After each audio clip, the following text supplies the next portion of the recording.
شفتها يا سعود صدفة بعد ما مرت سنين عند قسم المختبر في وسط مشفى الجامعة. جيتها ثم قلت ممكن في سؤالي تسمحين. نظرت فيني بدهشة نظرة متواضعة، قالت انت تحسبني من بنات صايعين، تحسبني في زماني عن طريقي ضايعة.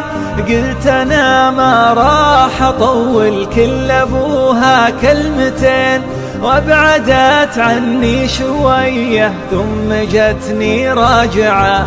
قالت اسأل واضح انك من رجال طيبين، بس هرجك يا السنافي كان وشه دافعه.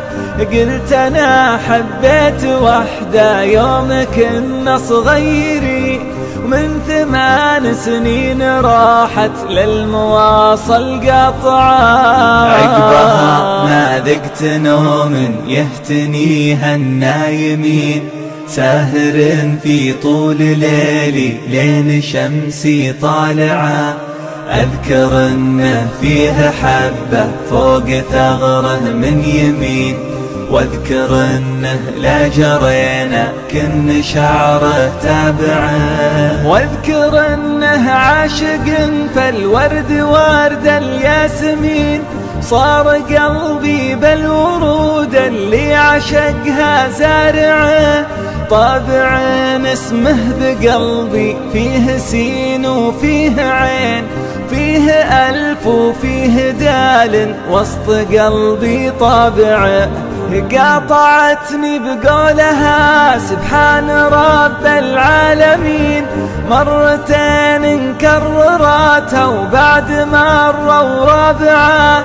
قلت وش فيك وش بلاك يا بنية ترجفين، ليش عينك يا بنية من كلامي دمعة. قالت الموقف وقلبي والمحبة والحنين، كيف أشوفك بعد ما أنا كنت عنك قانعة.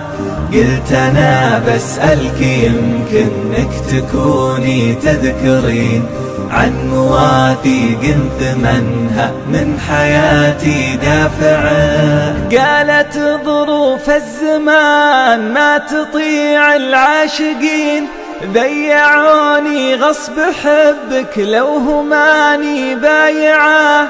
أنا في دنياي حالي كنها حال السجين، حتى لو فكوا سراحه فيه شيء مانعه.